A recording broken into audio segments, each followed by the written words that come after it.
So the story of Adam and Eve is the story of the eternal fall. That's what it is. It says, look, you exist in these walled enclosures, but there's something that lurks that will always knock you off your feet. And then the question is, what is that? And the answer to that is being formulated over very long periods of time.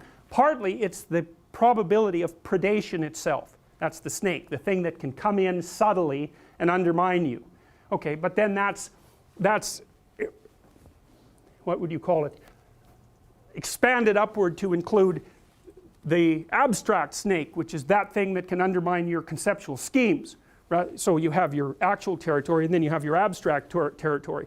And in your actual territory there are actual snakes, and in your abstract territory there are abstract snakes. Right? And then the worst snake of all is malevolence. And I think that's technically correct, because one of the things that you view, for example, when you're looking at post-traumatic stress disorder, is that it's almost always the case that someone who suffers from post-traumatic stress disorder, which you might think of as a real life reincarnation of the fall, is that people encounter something malevolent and it breaks them, because it's the worst thing to understand. It's like suffering is one thing, man, that's bad enough. Vulnerability and suffering, that's bad enough. But to encounter someone who wishes that upon you and will work to bring it about, that's a whole different category of horrible.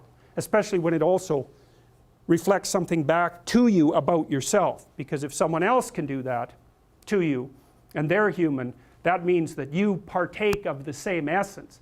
Strangely enough, that's actually the cure to some degree to post-traumatic stress disorder. Is that, like, if you've been victimized, you're naive and you've been victimized, the way out of that is to no longer be naive and to no longer be victimized. And that means that you see this reflected in the Harry Potter idea, for example, that the reason that Harry Potter can withstand Voldemort is because he's got a piece of him, right? He's been touched by it. And the way that you keep the psychopaths at bay is to develop the inner psychopath so that you know one when you see one. Right? And then, but that's a voluntary thing. So it's like a set of tools that you have at your disposal, which is full knowledge of evil. And that does, Nietzsche said, if you look into an abyss for too long, you risk having the abyss gaze back into you, right?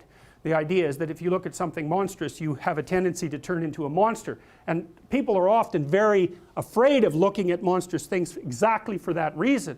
And then the question is, well, should you turn into a monster? And the answer to that is, yes, you should. But you should do it voluntarily and not accidentally. And you should do it with the good in mind, rather than falling prey to it by possession, essentially, because that's the alternative. Now, how does it possess you?